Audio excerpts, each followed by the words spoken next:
Hello प्यारे बच्चों, स्वागत है आप सभी का। आज मैं आप लोगों को इलेक्ट्रिक चार्जेस एंड फील्ड्स के कुछ क्वेश्चन जो कॉम्पिटिटिव पॉइंट ऑफ व्यू से और कॉन्सेप्चुअली आपके लिए जरूरी हैं वो मैं आपको कराने जा रहा हूं। तो जरा ध्यान से देखिएगा, हम लोग शुरू करते हैं आज की क्लास। पहला क्वेश्चन हम जो लेने जा रहे हैं, आप ध्यान दीजिएगा इसमें क्या दिया है। इसमें आपको दिया हुआ है a charge q is to be divided on two small conducting spheres. What should be the value of charge on the spheres so that when placed at a certain distance apart, the repulsive force between them is maximum? यहां देखें आप लोग ऐसे बना लीजिए, दो sphere बना लेते हैं हम लोग। एक स्फेयर ये है और दूसरा स्फेयर ये है। ये कुछ दूरी पर एक दूसरे से r डिस्टेंस पर रखे हुए हैं। हम मान लेते हैं कि इस पर चार्ज जो है वो, इस वाले पर चार्ज जो है बच्चे वो Q डैश है। चार्ज कितना है? Q डैश है। तो इस पर चार्ज कितना हो जाएगा? Q minus Q dash. और दोनों के बीच फोर्स कितना रहेगा आपको पता होना चाहिए, K Q dash into Q minus Q dash whole divided by R square. अब ये फोर्स अगर हमें मैक्सिमम करके दिखाना है बच्चे, तो एक बात समझ लीजिए कि फोर्स मैक्सिमम तभी होगा जब इसका rate of change of force जो होगा वो जीरो होगा, यानी dF बाई dQ जीरो है। अब इससे ज्यादा नहीं, Q डैश है ना, Q डैश यहां लगाइएगा। ये अब मतलब रेट ऑफ चेंज मैक्सिमम हो गया, अब इससे ज्यादा नहीं बढ़ रहा है। जैसे आप ये समझिए कि ग्राफ बढ़ते बढ़ते गया और अब इसके बाद घटने लगा, तो ये पॉइंट पर dF बाई dQ जो होता है वो जीरो होता है, rate of change of force with respect to charge. आप इसको थोड़ा सा ऐसे चाहे तो लिख सकते हैं, ध्यान दीजिएगा। ये आपका K Q into Q dash minus Q dash का square whole divided by R square. तो जब आप इसको डिफ्रेंशिएट करोगे तो देखेंगे कितना आएगा। Differentiation of force with respect to Q dash K upon R square, तो ऐसे ही छोड़ दीजिए, in bracket Q into Q dash का डिफ्रेंशिएशन 1 हो जाएगा माइनस 2 इंटू Q डैश, ये आ जाएगा Q स्क्वायर का डिफ्रेंशिएशन। इसको जब आप जीरो करोगे तो आप लिख सकते हो Q dash minus Q into, ये Q डैश नहीं है, सॉरी, है ना, ये डैश नहीं है, इसको हटा दीजिएगा। That is Q equal to 2Q dash. ठीक है, तो यहां से Q डैश आ गया कितना बेटा? Q by 2। तो अगर Q डैश आ गया Q बाई 2, तो आप Q माइनस Q डैश करोगे तो ये भी Q बाई 2 आएगा, यानी दोनों ही स्फेयर पे चार्ज जो है वो सेम है, Q dash by Q by 2। तो इधर से आप देखें ध्यान से, तो आपका ऑप्शन नंबर जो है वो ये बी वाला सेकेंड ऑप्शन जो है वो सही ऑप्शन हो गया। लिखावट पर कोई आज मुझे माफ कर देंगे आप लोग, क्योंकि मैं पहली बार इस पर लिख रहा हूं तो थोड़ा हाथ मेरा सेट नहीं हो पाया है, बट धीरे धीरे आप लोग साथ देंगे और मैं प्रैक्टिस करूंगा तो ये जरूर हो जाएगा, जैसे आप लोग प्रैक्टिस करके सीख जाते हैं। See now next question, at a distance r two equal charges are kept and they exert a force F। ये यहां पर आप देख लीजिए, यहां पर दो चार्ज रखे हुए हैं कुछ दूरी पर, दोनों इक्वल हैं, Q, दोनों के बीच की डिस्टेंस r है। तो दोनों में जो फोर्स लगेगा वो आपको पता है, ये कितना लगेगा? F हो जाएगा K Q square whole divided by R square. इधर अगर आप बात करेंगे तो अब बोलता है कि what is the force acting on each charge if the distance between them is double. Distance double हो गया बेटा, है ना, यानी ये जो डिस्टेंस है वो अब 2r हो गया and the charges are half. ये चार्ज जो है वो Q बाई 2 और Q बाई 2 हो गया। आप फटाफट रख दीजिए, F डैश जो नया आएगा वो F बाई 16 आ जाएगा। आप देखिए कैसे, है ना, K into Q by 2 into Q by 2 whole divided by 2r का होल स्क्वायर। ये आ गया आपका K Q square upon R square into 1 upon 16 हो गया। तो ये आ गया आपका F बाई 16, F डैश की वैल्यू। ठीक है, ये हो गया, यानी option number third option is correct one. Okay, अब ये बेसिक क्वेश्चन था। आप सोचेंगे कि आईआईटी और नीट में इसकी क्या जरूरत है? भाई कभी कभी आ गया है, आया हुआ ही क्वेश्चन है ये, है ना। नेक्स्ट क्या है? Determine the electric flux of a unit positive charge which is kept in air. अगर कहीं पर बच्चे एक यूनिट पॉजिटिव चार्ज यानी Q इक्वल टू 1 कूलाम अगर रख दिया है तो इसके इससे कितने फ्लक्स पास होंगे, यानी कितनी इलेक्ट्रिक फील्ड लाइंस इस गिवन सरफेस एरिया से पास होगा, ये हमें निकालना है। फ्लक्स का फॉर्म निकालने का तरीका आपको 1/ε0 या Q/ε0 आपको गॉस थ्योरम पता है, तो यहां से आप सिंपली लिख सकते हैं 1/ε0 या फिर एप्सिलॉन इनवर्स, एप्सिलॉन0 का इनवर्स। ठीक है, ये आपका आंसर आ जाएगा। एप्सिलॉन की वैल्यू आपको पता होगी, आप उसको भी रख सकते हैं। ठीक है, 8.85 × 10⁻⁻12। अब देखें, at 4 corners of square ABCD, 4 charges of equal magnitude Q are placed. Determine the magnitude of the force acting on the charge at B. यहां पर हम लोग एक ये दिखाते हैं, देखिएगा ध्यान से, ये एक स्क्वायर ले लीजिएगा। ठीक है, ये आपका एक स्क्वायर हो गया, ये पॉइंट है आपका A। एक सेकंड वेट कीजिएगा।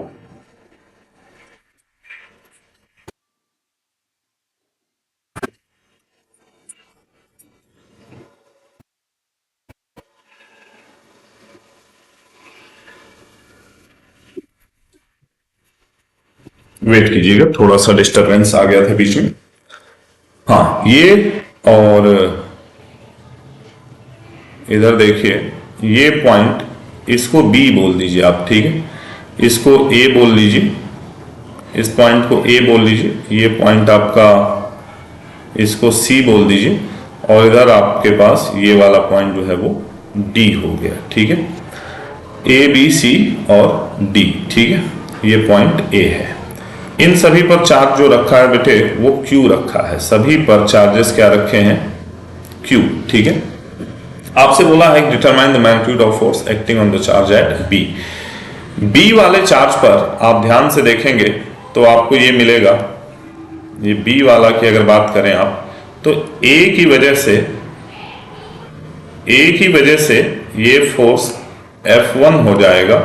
C की वजह से अगर आप बात करें तो फोर्स FC हो जाएगा या F3 हो जाएगा, वो ऊपर की तरफ, और D वाले की वजह से फोर्स इधर की तरफ होगा, जो कि होगा F4 बोल दीजिए, है ना। अब इस B वाले पॉइंट पर ध्यान दें आप, तीन फोर्सेस दिख रहे हैं आपको। एक तो ये हो गया आपका F1, force due to first charge, है ना। ये हो गया आपका F3 और एक ये है। तो पहले आप इन दोनों का रिजल्टेंट निकाल लीजिए जो कि इधर आएगा, और F13 और इसी डायरेक्शन में आपका F4 होगा। तो नेट फोर्स की अगर आप बात करोगे FB पर नेट फोर्स आपका आ गया F13 प्लस F4। ठीक है बच्चे, F13 आप कैसे निकालेंगे? F13 अगर आपको निकालना है तो आप ऐसे निकाल सकते हैं, अंडर रूट में F1 का स्क्वायर प्लस F2 का स्क्वायर, और ये दोनों F3 का स्क्वायर है ना, ये F3 का स्क्वायर, ये दोनों जो मैग्नीट्यूड में है वो सेम है, तो इसलिए ये √2 टाइम्स ऑफ F आ जाएगा, क्योंकि मैग्नीट्यूड दोनों का सेम है। और मैग्नीट्यूड कितना है वो आप देख लीजिए, मैग्नीट्यूड आप देख लीजिए कितना है, ये है √2 KQ² whole divided by R²। ठीक है बच्चे, अब जो F4 है वो कितना है? F4 है आपका ये वाली जो डिस्टेंस अगर आप देखोगे यहां पर, ये देखना जरा, ये वाली डिस्टेंस √2R होगी। कितना होगा? √2 टाइम्स ऑफ R। तो इसको यहां रख दो, इस पॉइंट पर आ जाओ। F4 हो जाएगा कितना? ये हो जाएगा KQ² / 2R², √2 का स्क्वायर करेंगे तो। ठीक है, आप फटाफट फिर FB ही निकाल लीजिए। दोनों को कॉमन क्या है दोनों में, आप देखें KQ² / R² कॉमन है बेटा, तो 1/2 प्लस √2 बचेगा, या फिर आप इसको लिख सकते हैं 1/4 pi ε0 into Q² into 1 plus 2√2 whole divided by 2R²। ठीक है, ये आपका 2R², ये आपका आंसर बन जाएगा। ठीक है, ध्यान दीजिएगा यहां पर। चलिए नेक्स्ट क्वेश्चन लेते हैं हम लोग, और अब डायरेक्शन की अगर बात करें तो ये DB होगा, डायरेक्शन जो होगी वो D से B की तरफ होगी। ठीक है, ये पॉइंट डी हो गया, ये पॉइंट बी हो गया, तो डीबी की तरफ इस पे फोर्स की डायरेक्शन आ जाएगी। ठीक है, यहां आप देखें इस पर क्या है, 4 charges are arranged at the corner of square ABCD as shown in adjoining figure. The force on the positive charge capital Q kept at the center. ये जो आपको दिख रहा होगा, ये देखिए, ये पॉइंट है, ये पॉइंट जो आपको ऐसे दिखाई दे रहा है, इस पॉइंट पर एक चार्ज कैपिटल Q रखा हुआ है। क्या रखा हुआ है? Capital Q। ठीक है, तो ये कैपिटल Q की अगर मैं बात करूं, मान लो यहां पर कैपिटल Q हो गया, इस पॉइंट पर ये O है, यहां कैपिटल Q हो गया, तो इसको ये C वाला चार्ज तो इधर रिपेल करेगा जी। क्या करेगा? C वाला चार्ज जो है वो रिपेल करेगा FC फोर्स लगा के। ये C वाला चार्ज जो है वो इसको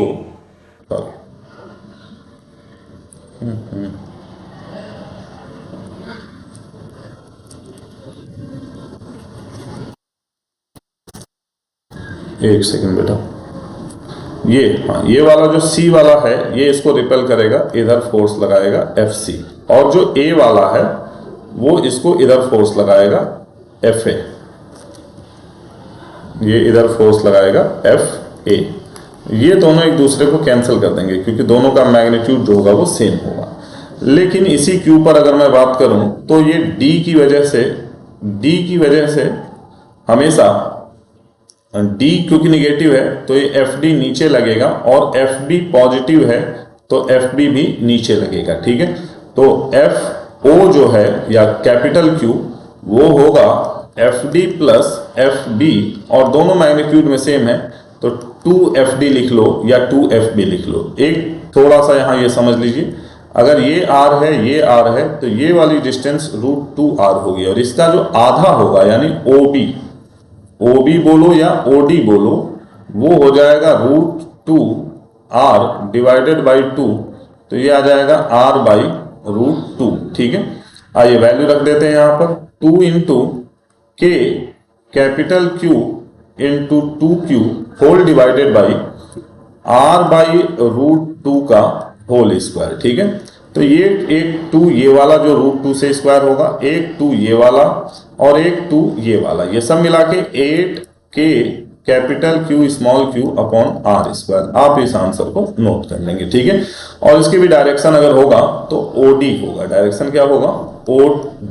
O2D है ना, O2D या फिर BD की तरफ। ठीक है, नेक्स्ट क्वेश्चन आपके लिए है, इन the absence of other conductors the surface charge density. Surface charge density आप सबको पता होगा, ये होता है चार्ज अपॉन एरिया। तो यहां से सिंपल है, Q is directly proportional to charge और इनवर्सली प्रोपोर्शनल टू एरिया। ऐसा आप ऑप्शन ढूंढ लीजिए। In the absence of conductor यानी और कोई कंडक्टर नहीं है जो इसको अफेक्ट कर सके, और कोई कंडक्टर होता तो हो सकता है इंडक्शन की वजह से अफेक्ट आता। ठीक है, तो मेरे हिसाब से आप ढूंढिए is proportional to charge. Option A जो है is proportional to the charge on the conductor and its surface area. नहीं, गलत है। ऑप्शन वन जो है ऑप्शन वो गलत है। 2 ऑप्शन पे देखते हैं, inversely proportional to the charge, ये भी गलत हो गया। 3 ऑप्शन पर देखते हैं, directly proportional to the charge, पहला पार्ट सही है इसका, और दूसरा पार्ट क्या है, इनवर्सली प्रोपोर्शनल सरफेस है। ये ऑप्शन 3 सही है सर, है ना, ऑप्शन 3 सही है। ऑप्शन 4 में क्या थी, इनवर्सली प्रोपोर्शनल टू चार्ज, गलत है। ठीक है, तो इस तरह से कुछ क्वेश्चन मैंने आज आपके लिए सॉल्व किए, और मैं धीरे धीरे और भी करता रहूंगा, बट आपको पता है थोड़ा सा अभी स्टार्टिंग है मेरा इस लिखने वाले पर, है ना। बाकी पर तो खड़े होके पढ़ाने वाले पे तो बहुत अच्छे से होता था। तो मिलते हैं हम लोग अगली क्लास में। आप तब तक प्रैक्टिस करते रहिए, आपकी प्रैक्टिस के लिए कुछ कुछ क्वेश्चन मैं लाता रहूँ।